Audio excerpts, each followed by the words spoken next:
Thanks for joining us for the Zoom. I feel like we are getting closer to the day when we are going to be able to do this in person and be together. And that is really exciting. So I would start by saying, please encourage people around you to get educated about vaccination. If they are hesitant, it is our way back to people being healthy and have safety in this time ahead. It is so important to our city. And I'll tell you something, you could start to feel it on the streets. I think we have magic ahead for us as New Yorkers. We are a magical city with the greatest communities in the world. And I am really optimistic. I know you guys on the street can feel it. And I will say today, one of the people who has been a champion for New York and helped make our city magical by really fighting for us every day in Washington, D.C.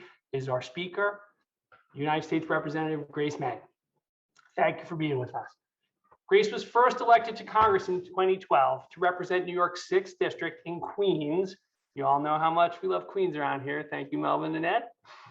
She is the first and only Asian American member of Congress from New York State, a member of the powerful House Appropriations Committee and vice chair of its subcommittee on state and foreign operations.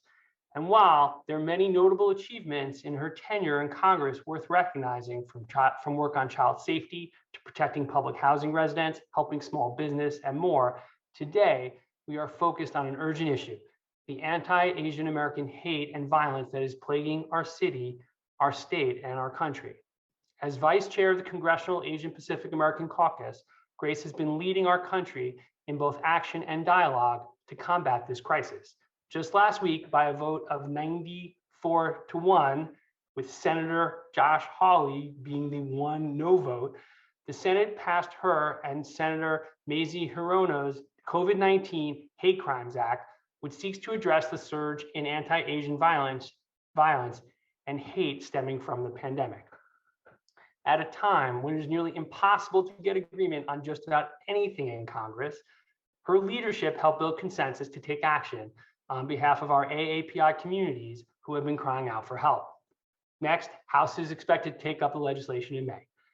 Now, we all know, listen, Asian culture is a vital and beloved part of the vibrancy of our city, part of our diverse fabric that makes our city so special. Here at ABNY, we stand with the Asian American community in support at this incredibly important time.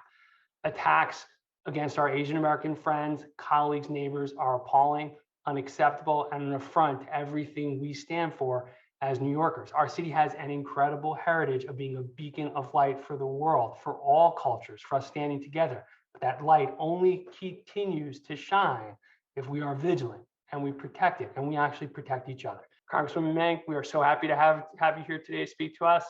I'm going to send the Zoom over to you. Thank you so much, Stephen, for your kind words and for your leadership. Thank you to Melva Miller as well. I have to give a shout out as a Queens girl.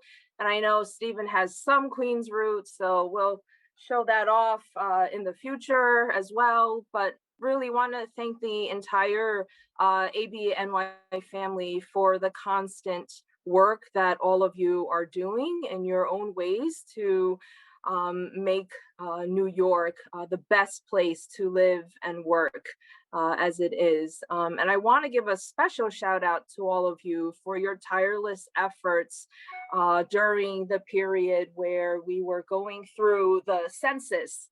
I know everyone's talking about the 89 votes or more people that we needed to be counted, but recognize that in the midst of a pandemic, in economic tough times, when New York was slated to lose 2 seats, we didn't, get to that point. And so I really want to say thank you to ABNY for your tremendous efforts. I hope you are all doing well and you are staying healthy. I know most of you are probably still working remote. I am working remote for most of my time from here in Queens, New York. This orchid, this flower behind me has literally died and come alive again in this period of the pandemic. But I'm hopeful that we will start seeing our city continuing to open up soon. Quick, update from DC, really excited to continue to tout the results of the American Rescue Plan that Congress and President Biden have put together in the last few months. We are so excited to be able to go around our districts here in New York and around the country to literally talk about getting more vaccines, helping our small businesses, unveiling today a new restaurants grant, not even a loan, $28 billion in restaurants grants to help so many of our small businesses who've suffered so much over the last year. And of course, lifting so many families literally out of poverty. Queens was really the epicenter of the epicenter. And we are so grateful that things are looking better now. In the last few months and years, we've been able to work on some local projects that show that Queens and our district are doing our part in improving the city of New York. We have made almost all of our Long Island Railroad stations on the Port Washington line handicapped accessible. We have opened up a small business development center at Queens College. Thank you, CUNY. Where people, and this really came in handy during the pandemic, where people needed to apply for PPP and EIDL, and they were able to get free help right in the heart of our district in multiple languages at Queens College. We were also able to get security grants for so many of our houses of worship through the Department of Homeland Security. We're going to keep plugging away in with this new administration as we work on an American Jobs Plan, which of course will include traditional infrastructure like roads, bridges, and highways, but also think of ways where we can more creatively invest and create new jobs, more affordable broadband access, the infrastructure of the care economy. Millions of women have fallen out of the workforce. 1 million moms have fallen out of the workforce. So we need to make sure that we are helping them get back on track, and not just to the place where we were before, but even better, as Joe Biden says, to build back better. One thing that we can't avoid really talking about, and I'm so thankful to ABNY for giving us this space today to talk about the increase of incidents of hate against the Asian American community. It's been a really tough year for so many Americans across the country. And for the Asian American community, we've sort of been battling two different types of viruses, that of COVID-19 and another of, this virus of hatred and bigotry. People are really scared. People are telling their parents and their grandparents not to leave the house, that they'll buy the groceries and bring them over. People are telling friends to walk in pairs and not to go anywhere alone. People are telling their kids not to go play outside, even though the weather is getting nicer. And I will say that growing up as an Asian American, all of this really brings back a lot of the experiences that I went through, but probably never really talked about and never really even verbalized it out loud to my own family. And I was never in any real physical danger. But growing up with constant and consistent comments, like people making fun of my eyes, people making fun of my food, my culture, my traditions. I remember once I brought lo mein to school and they said I was eating worms. People asking me how I could possibly have spoken English so well, even though I was born and raised here. People telling me to go back to wherever I came from, even though that was literally right in Queens, New York. And so these stories are not unique to me. They are so common for every Asian American, probably in this city. And Asian Americans have often been viewed as being invisible and silent, or as foreigners. And like I said, most of these incidents didn't put most of us in any physical harm. And we often brushed it off because the few times we did speak about it or did speak up, people would say, oh God, it's just a joke. Can't you take a joke, right? So it's just growing up with those constant type of microaggressions and, side comments, where people just thought we should just, take it. And I will say that one good thing that I think that has come out of this across the country, but especially here in New York City, is this demonstration of allyship and solidarity. I will say, as an Asian American kid growing up in Queens, New York, I have never felt such a widespread showing of support from so many people who don't look like me and who might not share a similar background as me. And that's what Queens and New York City is all about. And I am so thankful and encouraged as every day goes by, because different communities are coming together to talk about these issues, not just the violent ones, but the everyday opportunities and spaces where we have to be able to come together and have these difficult and challenging conversations. I think I've spoken to most of the schools in my district just within the last month or two, because some schools, some leaders in our universe are really talking about this issue probably for the very first time in their lives. And I want to make sure that we are being constructive as leaders, that we are walking forward in progress, in solidarity to make progress. Leaders in this city have come together so often to support each other in past months and past years. I remember walking over the Brooklyn Bridge with our Jewish community, marching against anti-Semitism. I remember taking my kids to rallies around the city to say that Black Lives Matter. And these are just some of the examples and some of the leaders who have now come out in strong support of the Asian American community. And actually, those are some of the easier events and conversations for us to have. The more challenging ones are to be able to communicate all this to the people who might not be at the rallies, to the people who might not be seeing on social media or cable news networks that our communities are coming together. We can't assume that everyone understands and feels that. And so I just feel like it is a huge responsibility of mine, and I think all of you can play a role to ensure that the most grassroots members of our shared communities know that we are there for each other and helping each other. A lot of people ask me, how can we help? How can one help?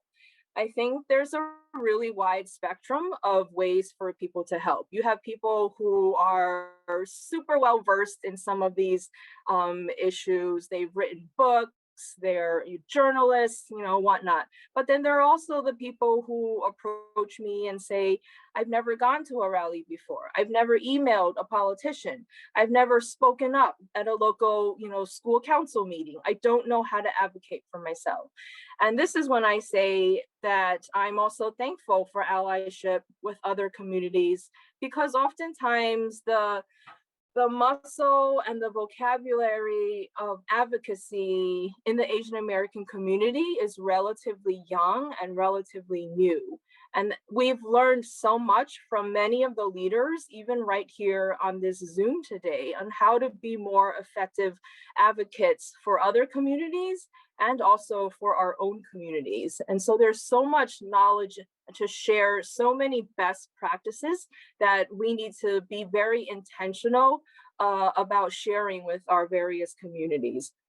So for ABNY to provide this space, for any organization to provide a space to have these conversations is so important. Many of us talk about when we were younger, and if someone says something to us, we literally felt like we had nowhere to go. We just kind of swallowed it and compartmentalized it because we knew no one would really do anything about it. And that's different now. We, from schools to companies, providing spaces like this is incredibly important. It makes our community feel seen and feel heard and understood, maybe even for the first time in our lives. Stephen talked about legislation that we're passing, hopefully in the House. I want to give a shout out, because I'm smart, to our Senator Chuck Schumer and our majority leader. Isn't that super cool that our senator is the majority leader of the entire United States Senate? And as busy as he is, and as hardworking as he is, taking care of the needs of all the senators, he has been relentless in working hard on this piece of hate crimes legislation in Washington, but also participating in virtually every rally to speak out against Asian American bigotry. And so I just want to give him a special shout out. This legislation does a couple of things. It provides more funding to local community organizations. Our community groups really need to expand at the scale of how they're able to help more people. They've really had to overextend themselves, especially during this COVID period, as many groups have. But for example, you hear about this number of 3,800 incidents that have been reported. That's not from the government. That's not from an agency. That is literally from a nonprofit organization that was kind enough to take on this task of recording these incidents. And as generous as it was for them, it shouldn't be the job of one organization to record these almost 4,000 incidents of data for the entire country to utilize. And so this legislation provides funding for groups like that, but also provides dedicated personnel at the Department of Justice so that someone's actually reviewing these cases, someone's actually giving guidance to local law enforcement on what it looks like to investigate a hate incident or a hate crime. Case in point, when we went down to Atlanta to visit with the families of the victims that were murdered, at first glance, the sheriff there just chalked it up to the gunman having a bad day. And many leaders in Atlanta and across the nation pushed against it and said, no, you got to go back. You got to do a more thorough investigation, and here's some guidance. And we have seen the Department of Justice do this on a case-by-case basis in various other incidents in the last few days even. And so we really want this to be part of the law. We want to make sure that local law enforcement is getting guidance, and we want to also make it easier for people to report these incidents. A lot of times as leaders, when we hear about something, we just tell the victims or their families, just go report it, as if that will solve everything. It's a lot more easily said than done, right? Someone might not speak English, someone could be disabled, someone might not feel comfortable going into a police precinct for the very first time. Someone, and this is someone who told me their experience, something happened to them, but they were on their way to work. They couldn't sit there and wait an hour or two for someone to show up just so they could file a report. So we have to make it easier for people to report these incidents and for people to report them in multiple languages as well. And finally, I will say something that some might think is controversial, but we are not going to hate crime our way out of this. Even if we charged and prosecuted every single perpetrator with a hate crime, that's not necessarily going to solve the problem. We need to address issues like mental health, which could be the subject of a whole nother town hall here. But people with mental health make up approximately 25 to 30% of these hate incidents that have happened across the city. And we need to make sure that we're providing more education and counseling for people who are charged or convicted of a hate incident, because that's really going to be the key to, breaking down these walls of biases and stereotypes. And as we talk about biases and stereotypes, we need to address the fact that Asian Americans and other communities have largely been invisible in our history books, invisible in the budget books of many corporate and philanthropic efforts. We need to make sure that Asian American stories are being seen. One thing that I told the families of the victims in Atlanta was that I was thankful that their mom's stories were now a part of our American history. For way too long, as a kid whose dad worked in a restaurant for most of my childhood, I was embarrassed about my parents. My parents didn't have jobs like the other kids in the class. My parents, the clothes they wore to work looked and smelled different than the other kids' parents in my school, and never really fully appreciated the fact that my story, even though different, was just as American as anyone else. And so we need to make sure that whether it's in our history books, that in our history books, we are seeing a more complete history of America. I didn't learn enough growing up, and many kids don't. I didn't learn enough about, the Chinese Exclusion Act or that Japanese Americans were put in internment camps, citizens, and that slaves built the US Capitol, the very place where I work every single day. And we need to make sure that our kids, our next generation of leaders, are getting a more diverse education and complete teaching of what complete American history looks like in order to break down these walls of stereotypes that too many, even in our diverse city, harbor. So that's a little bit of what we've been working on in trying to address this issue. Again, I really want to say thank you to ABNY for the advocacy that you do on behalf of our great city, and I hope to continue to partner with you on many issues. So thank you, Stephen and Melva, and everyone on the board for having me. Thank you for what you're doing for our city and our state. I want to say thank you really for sharing such deep personal stories about yourself as a kid and about your parents. I will say, if I can, in the course of this, get you to tell a couple another story about your parents, that would be amazing, in the same spirit of having personal stories live as part of our fabric and be known. Not that it has to be now, but like, I'm somebody who loves telling stories about my dad who just passed away. So if you'll, before we're done, if you'll share a story about your parents that we can all learn from, that would be amazing. But I'll start by saying you talked about the violence specifically that's going on, how the bill seeks to support CBOs and other important groups to address it. Can you talk a little bit about two pieces of this? Can you talk a little about, obviously the subways are a big issue, and the violence on the hate and the crimes on the subways, particularly directed at Asian Americans. And then would you talk a bit about kind of the cooperation with the PD, and has that been effective in what's going on to combat the violence? So I'm sort of going to go a little broader than that, because I think a lot of the incidents we've seen that have been recorded have been on the subways, but they've also happened in front of a large apartment building. They've happened in front of a supermarket, right? They've happened in broad daylight and at night. So I think, from the perspective of Asian Americans, I feel like people are just scared anywhere beyond their front porch or their lobby, right? Like, people are just really scared. They don't want to leave the house at all. I have people texting me left and right, like, I got pepper spray, you want one? Where do you buy pepper spray? So, that's sort of the general sentiment, even beyond mass transit.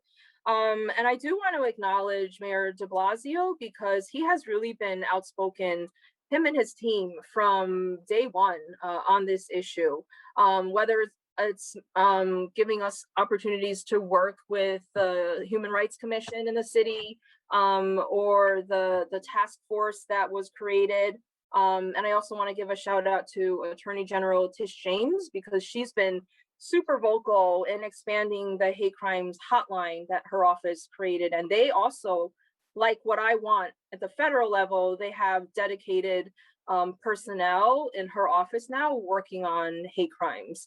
But a lot of what we talk with, what we are working with the NYPD and the mayor's office and the city, it kind of comes at the back end, right? And so, like I said before, hate crime legislation and hate crime investigation is only a part of it, and that comes at the back end.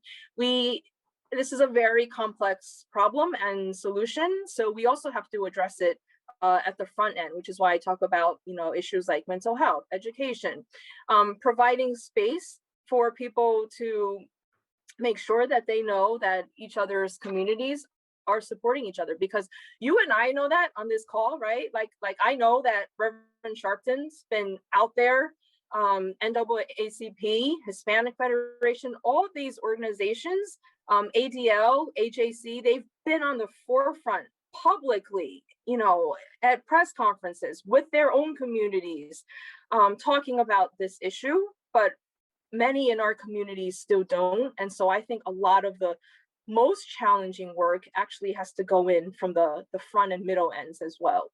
Question I'll put to you from our audience. It says the media has created a narrative of Asians being attacked by Black and Hispanic community members, pitting communities against each other, when the majority of the attacks, or a large portion of the attacks, have been committed by those suffering from mental illness. What can we do as APIAs, and also, I mean, for everybody, to keep our own from blaming other communities and further deepening racial animosity, and really, I think, kind of driving our communities apart instead of together? That's a really good question. And this is an issue that keeps me up at night. I don't know the full answer to this. I don't know all the solutions. I don't even know what to Google, like when I'm looking for answers. But I'll tell you a little bit of what I'm doing that I hope is helpful. I've heard this rhetoric. I've heard it on Zooms with schools and students as young as 3rd grade. And I know they get it from their parents. I've heard it at rallies, and I've seen it in ethnic media, where in the limited Chinese that I know that when a perpetrator is white, that the media doesn't really, you know, include that, right, in the description. I know my color is in Chinese at least. But when the perpetrator is Black or Hispanic, they have it in the headline, they have it in the body, they've got pictures. And I'm not saying it's intentional, but we have to work together to be more intentional and responsible in how we are contextualizing how we tell these stories. It's not constructive to blame other communities. And honestly, we don't have enough data anyway, but it's not constructive to blame each other's communities. And I said this, I went across the border to Nassau County the other day, last week. And I try to say this at every rally, because there are many people there who have probably never been to any sort of, you know, rally like that before. And I told them, I said, I don't care what race the perpetrator is. That's not constructive. It's not helpful. And I heard a local organizer say, she's from California, she reminded us that racism is never the answer to racism. The answer to racism is solidarity. And so sometimes it's hard. And I think a lot of these conversations, and this is why I think that this year has been such a watershed moment for the Asian American community, and analyzing our relationship with other communities as well. Last year, when so many diverse people were at Black Lives Matters protests, a lot of us Asian kids had conversations with people in our families and our networks for the very first time, when they were wondering why we as Asians were at a Black Lives Matter protest, right? And so I think that this year has given us really unique opportunities to have these conversations and to realize that we are more interconnected than we might even think and realize in a diverse city like New York. We kind of live and work side by side oftentimes. We don't really authentically know each other's communities as well as we could and should in a place like New York. And so I think sometimes it's hard for people, you know, my parents or my grandparents' generation, they might not have all the tools in their toolbox to be able to build these bridges and to expand these coalitions. But you and I can. We have the relationships, we have the tools. We don't really have easy answers, but we should be able to come up with ways where we're able to break down that harmful rhetoric and see what it looks like when we're making progress. You achieved, for the first part of the bill in the Senate, overwhelming bipartisan support. That's not obviously something we think of in the universe at the moment. With the new administration, do you feel, is this Is this something to be hopeful about in like a bigger sense of people kind of there being a less of an ugly rhetoric in our new world order, or can we feel hopeful about that? So I'm trying in my head to think how to dial up or dial down the level of if I'm being too political or not. You know, I'll be honest with you, my personal thoughts within 1 year, we went from having a president who really didn't do the Asian community any favors in constantly encouraging the use of phrases like coronavirus, I mean, like Chinese virus and Kung flu. Even his own health secretary and the WHO suggested that we don't utilize those terms. WHO actually has guidance that we don't describe diseases in relation to their countries of origin for these exact types of reasons, the stigma that it creates. And so, look, we knew all this was coming, right? We didn't just ask him to stop because, you know, there was anything political. We knew that people would get hurt, especially during a time when this virus was new around the world and in our country. We didn't know much about it. I remember even, you know, a year ago, we didn't even know if people should wear masks or not. And so I think it was, you know, it's just, it has been very hopeful for me to go from begging the president to stop using incendiary language to having a president who literally flew down to Georgia to meet with local leaders after that tragedy, who invited Asian American members of Congress to go to the White House to talk about real issues and real solutions. So I am hopeful. And the fact that it passed in a bipartisan way, 94-1, look, I'm a mom. I don't have time for bad boys. That one guy, he can do whatever he wants. We passed the bill overwhelmingly and bipartisan. I don't even know what party he associates himself with, but we got bipartisan support and we are hopeful that it will get through the House, and President Biden has already said he would sign it. Shifting to a question about business. So obviously bigotry against the Asian American community has an impact on businesses owned by the community. I'd say, what can our community do to be helpful to support AAPI businesses across New York at this time? That's a great question. Yeah, you know what? We actually saw a lot of Asian-owned businesses suffering even before the virus actually hit us here in New York. We were hearing so many stories about Asian-owned businesses. Like, people were scared to go into their like takeout restaurant because they thought they might get the virus if they ordered food from a Chinese restaurant. And so just that stigma was really harmful to their bottom line. I think what's helpful, you know, number one, which so many New Yorkers have been doing, to visit these businesses, right, and try to spend money there and to support them. I think it means the world. I think too, you know, there are programs now like the extension of PPP, this new restaurants revitalization fund, to spread the word, because we can't assume that they'll know about that. I'm literally going to do that in a few hours when I go out.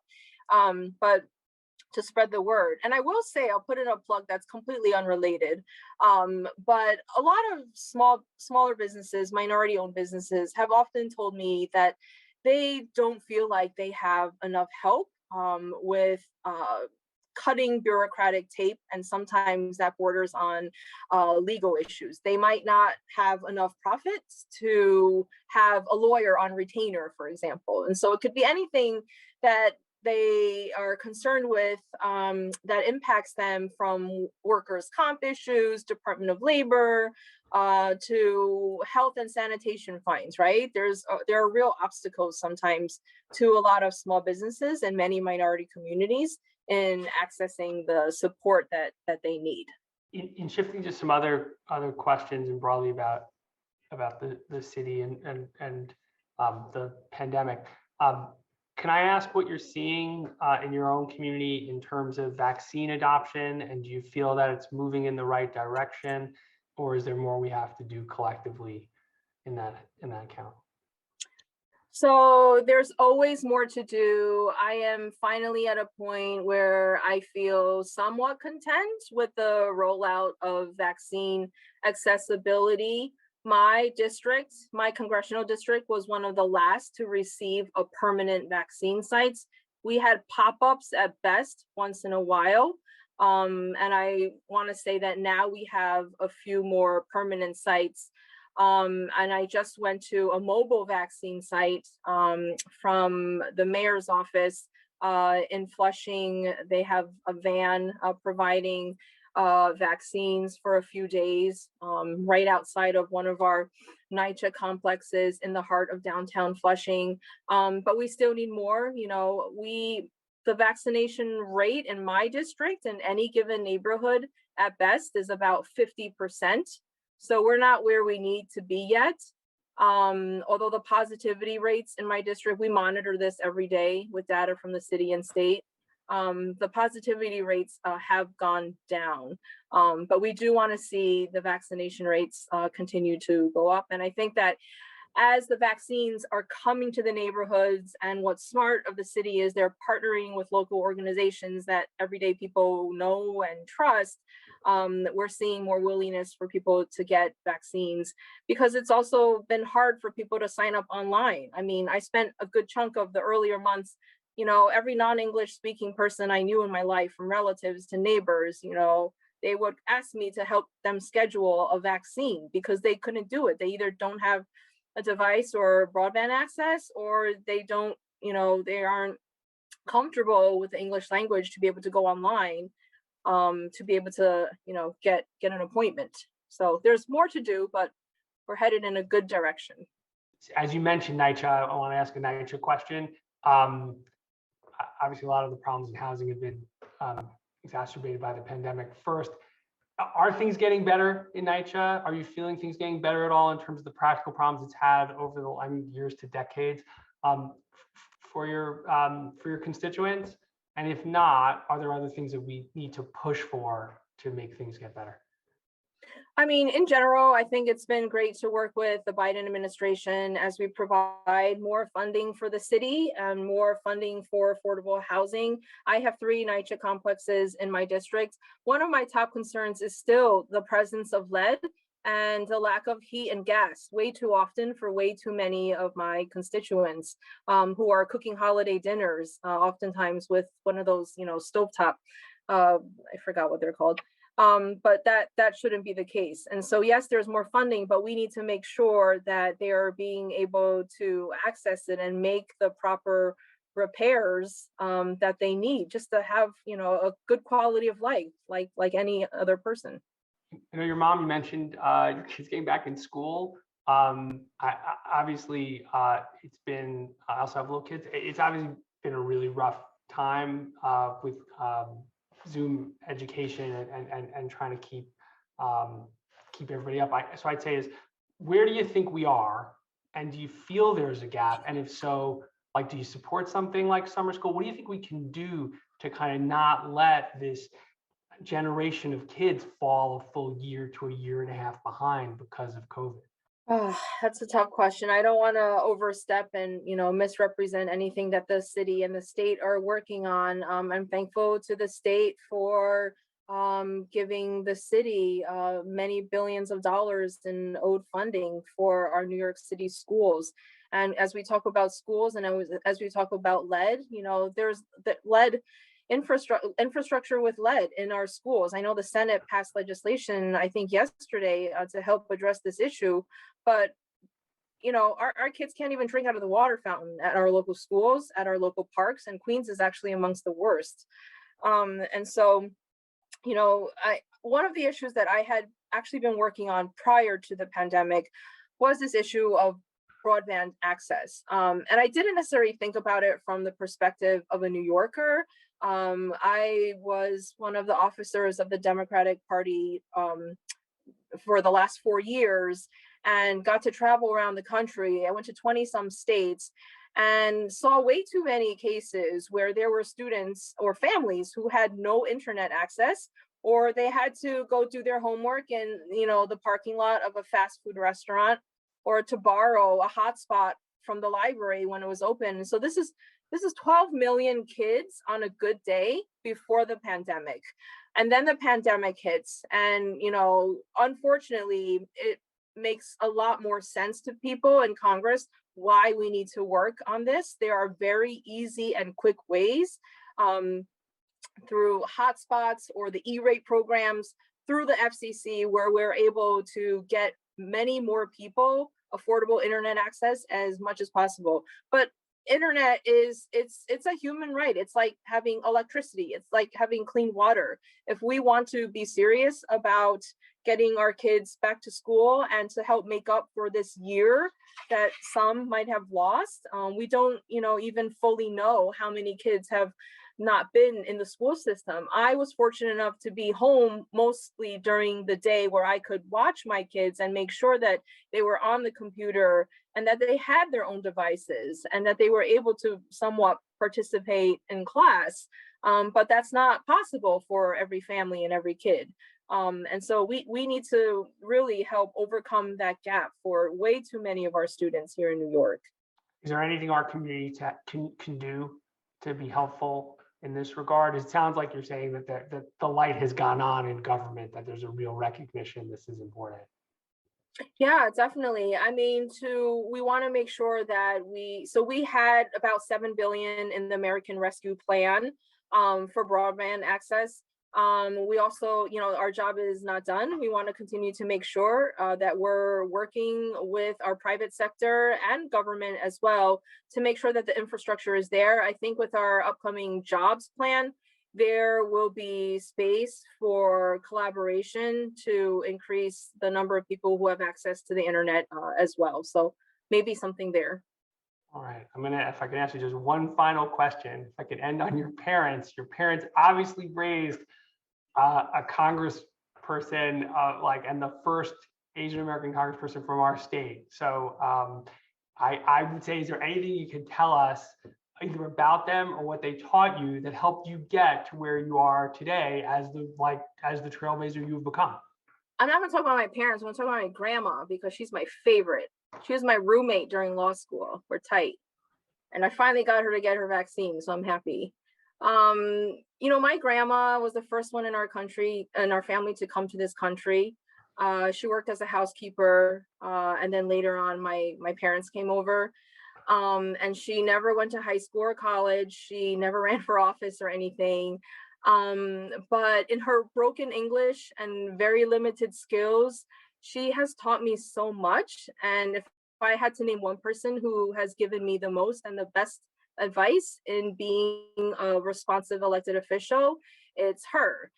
She always sees herself as the person who needs to be a good listener and who tries to be constructive and to be impactful. And that's something that, from the side, I've learned from her. And those aren't necessarily like traditional political skills, but I think that she's really given me good advice on how to be a responsive public servant. Thank you. First, most of all, thank you for the legislation you're pushing. And I hope you have the same kind of success on the House side as you have on the Senate side. Thank you for all you do for New York, and really thank you for sharing with us today about both yourself personally and what you're working on legislatively. We're really grateful and look forward to doing more together. Thanks so much.